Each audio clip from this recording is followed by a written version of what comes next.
അക്ഷരക്കാൽ എന്ന് പറയുന്ന എൻ്റെ ഒരു ചെറിയ രൂപം, അത് ആരും കേൾക്കാത്തൊരു സംഭവമാണ്, ഒരു ചെറിയൊരു രൂപം എന്ന് പറയുന്നത്. അക്ഷരക്കാലം അതായത് കളരിയിലെ അക്ഷരദേവതകളുടെ എന്താ പറയുക സാന്നിധ്യം കളരിയിലേക്ക് കൊണ്ടുവരിക എന്നുള്ളതാണ്.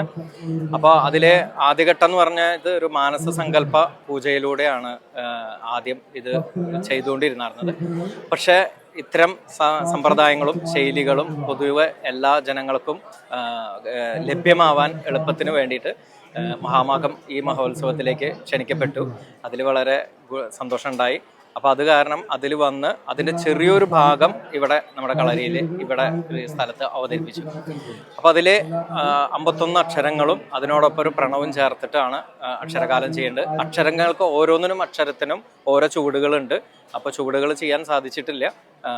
ഇതിലെ അക്ഷരങ്ങൾ നാരായം കൊണ്ട് എഴുതി അതിലേക്ക് കളത്തിലേക്ക് ദേവതയുടെ സാന്നിധ്യം കൊണ്ടുവരികയാണ് ഇപ്പോൾ ചെയ്തിട്ടുള്ളത്. ഓക്കെ. കാളിക കളരി സംഘം എന്നുള്ള സ്ഥാപനം കുതുരുത്തിയിലാണ് ഉള്ളത്. അപ്പോൾ ഇതിൽ സമ്പ്രദായം എന്ന് പറയുന്നത് പാണ്ഡവ ശൈലിയിൽ യുദ്ധമുറ സമ്പ്രദായമാണ് ചെയ്യുന്നത്. യുദ്ധമുറ സമ്പ്രദായം. അപ്പോൾ ഇതിൽ ആദ്യത്തെ ഒരു ഘട്ടം എന്ന് പറഞ്ഞാൽ ഗുരുവന്ദനം എന്ന് പറയുന്നത് പഞ്ചഭൂതങ്ങളുടെ നമ്മളിലേക്ക് ആകീരണം ചെയ്യലും നമ്മുടെ പഞ്ചഭൂതങ്ങളെ ഉദ്ദീപിക്കുകയും ചെയ്യാന്നുള്ളതാണ് ഗുരുവന്ദനം, ആദ്യത്തെ ക്രിയ. അത് കഴിഞ്ഞിട്ടുണ്ടെങ്കിൽ നൂൽക്കെട്ടി എന്ന് പറയും. അത് ആകാശം എന്നുള്ള സങ്കല്പം വെച്ച് മനസ്സിനെ ദൃഢപ്പെടുത്താനും മനസ്സിൻ്റെ ഗുണങ്ങൾക്കും കാര്യങ്ങൾക്കും വേണ്ടി രണ്ടാം ഘട്ടം, അത് നൂൽക്കെട്ടി എന്ന് പറയും.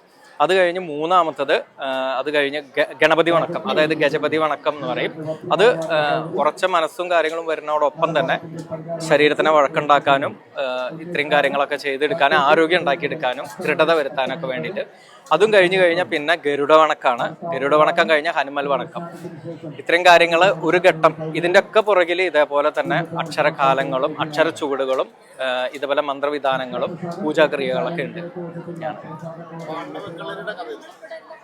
പാണ്ഡവശൈലി അറിയപ്പെടുന്ന അത് ഞങ്ങളുടെ വാമൊഴിയായിട്ടും ഒക്കെ ഞങ്ങൾക്ക് ധരിച്ചു കിട്ടിയിട്ടുള്ളത് പാണ്ഡവരുടെ അജ്ഞാതവാസക്കാലത്ത് അവരൊരു ഒരു സമ്പ്രദായം രൂപീകരിച്ചു. അത് പുറത്തേക്ക് അറിയാതിരിക്കാൻ വേണ്ടി നൃത്ത സംവിധാനത്തിലൂടെ, നാടക നൃത്തത്തിലൂടെ ഒരു കലാ പ്രോഗ്രാം പോലെയാണ് അവരത് സെറ്റ് ചെയ്തത്.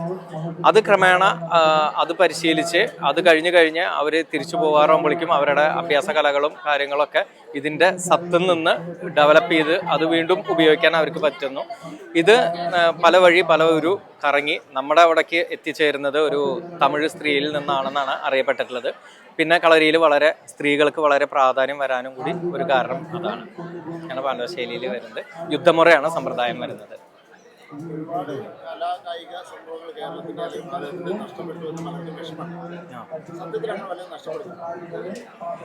ഒന്നും നഷ്ടപ്പെടുന്നില്ല എന്നാണ് എനിക്ക് തോന്നിയിട്ടുള്ളത്.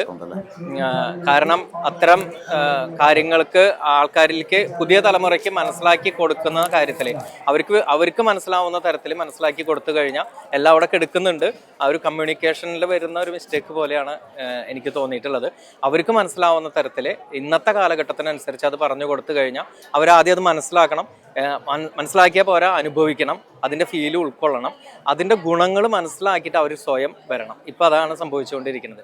അപ്പോൾ ഇതെല്ലാം സംഭവിക്കുന്നത് നല്ലതാന്നുള്ള ഒരു ഇതിലേക്ക് ഇന്നത്തെ പുതിയ തലമുറ ഉൾക്കൊള്ളുന്നുണ്ട്. അതിൻ്റെ ലക്ഷണങ്ങളാണ് ഈ കുട്ടികൾ. സ്വന്തം കളരിയിൽ നിന്നും കളരി പതുക്കെ അവസാനിക്കുന്നു എന്ന് പലരും പറയുമ്പോൾ സ്വന്തം കളരിയിലെ അനുഭവം വെച്ചാൽ എങ്ങനെ പറയാൻ പറ്റും? കളരി അവസാനിച്ചുകൊണ്ടിരിക്കുന്നു എന്ന് പലരും പറയുമ്പോൾ സ്വന്തം കളരിയിലെ അനുഭവം കൊണ്ട് എന്ത് പറയാൻ പറ്റും? ശരി, കളരി ശരിക്കും എനിക്ക് തോന്നുന്നത് എന്താ വെച്ചാൽ കളരി നിലനിർത്തി കൊണ്ടുപോകാൻ ഒരു സമയത്ത് ഒരുപാട് ബുദ്ധിമുട്ടുകളുണ്ട്. കാരണം ആവശ്യമായ സ്ഥലം വേണം, അത്രയും എനർജറ്റിക് ഊർജ്ജം ഉൾക്കൊള്ളുന്ന സ്ഥലമായിരിക്കണം. പാരമ്പര്യമായിട്ട് കാലങ്ങളായിട്ട് ഒരുപാട് ആചാരങ്ങളൊക്കെ ചെയ്ത് ദൃഢപ്പെട്ട് വന്നുകൊണ്ടിരിക്കുന്ന കളരി ഇതാണ്. ഇന്നത്തെ തലമുറയിൽ അത് നന്നാക്കി കൊണ്ടുപോകാനോ അല്ലെങ്കിൽ അത് നിലനിർത്തി കൊണ്ടുപോകാനോ ഒരുപാട് ആവശ്യങ്ങളുണ്ട്. ഒരുപാട് പേരുടെ സഹായങ്ങളൊക്കെ വേണം. അപ്പോൾ പഴയ കാലത്ത് എന്ന് പറഞ്ഞാൽ ഇതൊരു ജീവിതോപാധിയും അല്ലെങ്കിൽ ജീവിത മാർഗം അല്ലെങ്കിൽ ജീവിതം തന്നെ ഇതന്നെ എന്ന് കണക്കാക്കിയിട്ടായിരുന്നു ഇന്ന് ഒരു ഭാഗം മാത്രമായിട്ട് മാറിയോണ്ടിരിക്കുകയായിരുന്നു. പക്ഷെ അത്ഭുതകരമായിട്ടുള്ള ഒരു മാറ്റം ഉണ്ടായി. ഇന്നത്തെ കാലഘട്ടത്തിലെ അനാരോഗ്യകരമായിട്ടുള്ള കാലഘട്ടത്തിൽ കളരിപ്പയറ്റും അല്ലെങ്കിൽ അതിനോട് ചുറ്റിയുള്ള എല്ലാ കാര്യങ്ങളും ആരോഗ്യത്തിനെ തിരിച്ചു കൊണ്ടുവരാനും പ്രതിരോധ ശക്തി വർദ്ധിപ്പിക്കാനും ഒക്കെ ഗുണങ്ങൾ ഉണ്ടാവാൻ തുടങ്ങി. സംസ്കാര രീതികൾ മാറാൻ തുടങ്ങി. അപ്പോൾ അതിനനുസരിച്ച് എല്ലാവരും ബഹുമാനിക്കാൻ തുടങ്ങി. പല കാര്യങ്ങളും ഇത് വേണമെന്ന് തീരുമാനിക്കാനുള്ള കരുത്തുകൾ ഉണ്ടാവാൻ തുടങ്ങി. അപ്പോൾ ആ മാറ്റങ്ങൾ വന്നപ്പോൾ ഞങ്ങൾക്കൊക്കെ നല്ല വിശ്വാസം തോന്നി. കളരി ദൃഢപ്പെട്ടുകൊണ്ടിരിക്കുന്നു. ഇപ്പോൾ അവിടുത്തെ കളരിയിൽ ഒരു 95ഓളം കുട്ടികൾ സ്ഥിരമായിട്ട് വരുന്ന കുട്ടികളുണ്ട്. അല്ലാതെ ഒരുപാട് വേറെയും കുട്ടികളുണ്ട്. വയസ്സായ ആൾക്കാരുണ്ട്. പ്രായഭേദമന്യേ എല്ലാവരും അതിൻ്റെ സത്വം മനസ്സിലാക്കി ഉൾക്കൊണ്ട് വന്നുകൊണ്ടിരിക്കുകയാണ്. മഹാമഖം 271 കൊല്ലങ്ങൾക്ക് ശേഷം തിരിച്ചു വരികയാണ്. ഇനി ഒരിക്കലും വരില്ല എന്ന് വിചാരിച്ചൊരു സാധനമാണ്, അല്ലെങ്കിൽ മാമാങ്കം എന്ന യുദ്ധകഥ കൊണ്ട് മറച്ചു പിടിച്ചൊരു സാധനമാണ്. പക്ഷെ അത് അത്ഭുതകരമായി തിരിച്ചു വരുന്നു. അതിലൊരു അനുഭവം എന്ന് പറയും. ഞാൻ കേട്ടറിഞ്ഞിട്ടുള്ള, അതായത് നമ്മുടെ മുത്തശ്ശിമാരിൽ നിന്നും അച്ഛമ്മമാർ അങ്ങനെയൊക്കെ കേട്ടറിഞ്ഞിട്ടുള്ള ഒരു കാര്യം എന്താണെന്നുണ്ടെങ്കിൽ, ഏതൊരു കാര്യത്തിനും ഒരു നിദ്രാവസ്ഥ ഉണ്ടാവുന്നതാണ്. അത് ജ്വലിച്ച് കത്തി ഉയർന്നു നിന്ന് അതൊന്ന് പതുക്കെ, അതിന് നിദ്ര വേണം. കാരണം അതിന് കുറച്ചു കാലം വിശ്രമം വേണമെന്ന് പറഞ്ഞ കേട്ടിട്ടുണ്ട്. ആ വിശ്രമം കഴിഞ്ഞത് കൂടുതൽ ശക്തിയായി പുറത്തേക്ക് വരാൻ വേണ്ടിയിട്ട് എന്നുള്ളതാണ് കേട്ടിട്ടുള്ളത്.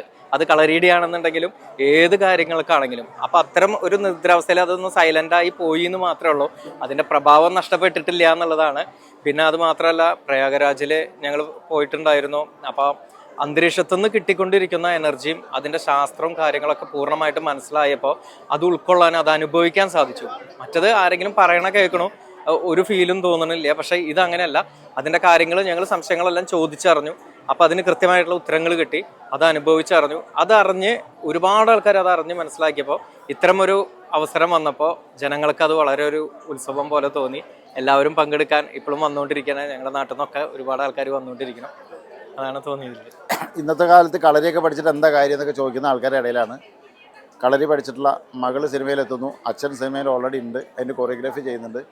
അപ്പോൾ അതിൻ്റെ, അതായത് പരമ്പരാഗത രീതിയിലൊരു കളരി ഒരു ഭാഗത്ത് ഒതുക്കി നിൽക്കുന്നതിനപ്പുറത്തേക്കും ആധുനിക ലോകത്തിലേക്ക് എങ്ങനെയാണ് നിങ്ങൾ പ്ലേസ് ചെയ്യുന്നത് കുട്ടികളെ?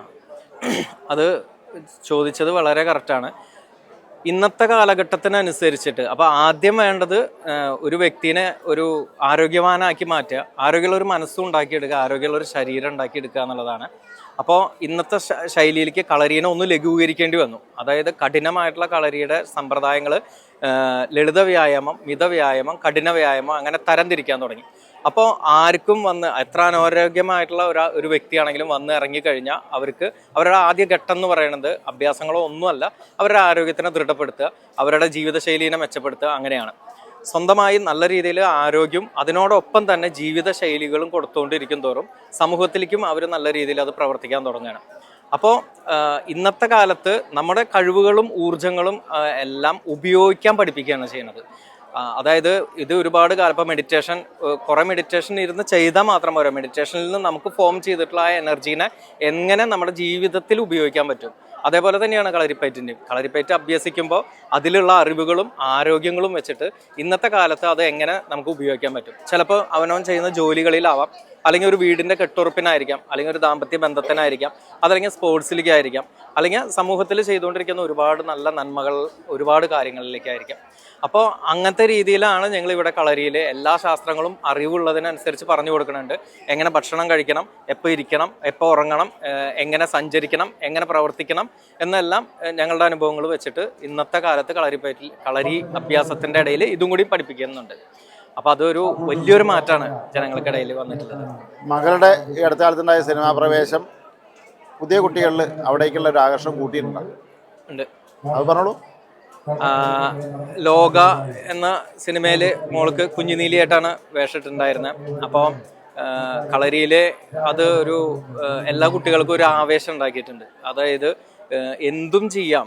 അതിൽ പ്രത്യേകിച്ചും പെൺകുട്ടി എന്നുള്ളൊരു സംഭവം വന്നപ്പോൾ, പെൺകുട്ടി എന്നുള്ളൊരു ഭാവം വന്നപ്പോൾ ആ കുട്ടിക്ക് എന്തും ചെയ്യാം, പെൺകുട്ടികൾക്ക് എന്തും ചെയ്യാം എന്നുള്ളൊരു ധൈര്യം അവിടെ കളരിയിൽ എടുത്തുകൊണ്ടിരിക്കുമ്പോഴും ഞങ്ങൾ പറയുന്നത് ആണ് പെണ്ണ് വ്യത്യാസമില്ല, എല്ലാവർക്കും ഒരേ കഴിവും എനർജിയും ഒക്കെ ഉണ്ട്, അത് ഉപയോഗിക്കുന്നതിനനുസരിച്ചാണ്. അപ്പോൾ ഇന്ന് അത്തരം സംഭവങ്ങൾ സിനിമയിലൂടെയും കാര്യങ്ങളൊക്കെ വന്നപ്പോൾ ഒരുപാട് പേർക്ക് പ്രചോദനമായിട്ടുണ്ട്. ഒരുപാട് പേർക്ക് എന്താ പറയുക, ഇത്തരം വേദികളിലേക്ക് വരാനൊക്കെ ആയിട്ട് സന്തോഷപൂർവ്വം വന്നിട്ടുണ്ട്, ആഗ്രഹിച്ചിട്ടുണ്ട്. ഇവിടെ നിന്നും തിരിച്ചു പോകുമ്പോൾ എന്താണ് ഏറ്റവും വലിയൊരു ഓർമ്മ? സത്യം പറഞ്ഞാൽ വലിയൊരു ഉത്സവ വേദിയിൽ വന്നതിൻ്റെ ഒരു സുഖം. എല്ലാ വ്യക്തികളുടെ മുഖത്തും ഒരു എന്താ പറയുക, ഒരു അതിശയവും ഒരു കൗതുകവും പിന്നെ ഒരു ഭക്തിയും എല്ലാം നിറഞ്ഞു നിന്നിട്ട് ഒരു വ്യക്തിയുടെ മുഖത്തും വേറെ ഒരു ഭാവം കാണാനില്ല. എല്ലാവരും ഇത് ആസ്വദിക്കുന്നുണ്ട്. വളരെ നല്ല സൗകര്യങ്ങൾ.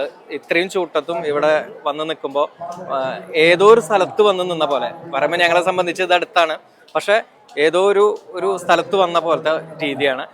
പിന്നെ ഇവിടെ എല്ലാം എനർജി, ഊർജം നിറഞ്ഞു നിൽക്കുകയാണ്. അത് ചെറിയ കുട്ടികൾക്ക് വരെ അതിൻ്റെ ഗുണങ്ങൾ അനുഭവപ്പെടാൻ തോന്നിയിട്ടുണ്ട്. അപ്പോൾ സത്യം പറഞ്ഞു കഴിഞ്ഞാൽ ഇതേപോലെ പല ഭാഗത്തും നടക്കുകയാണെന്നുണ്ടെങ്കിൽ എല്ലാവർക്കും ഗുണകരമാകും എന്നുള്ളത് ഉറപ്പാണ്, സംശയമില്ല ആ കാര്യത്തിൽ.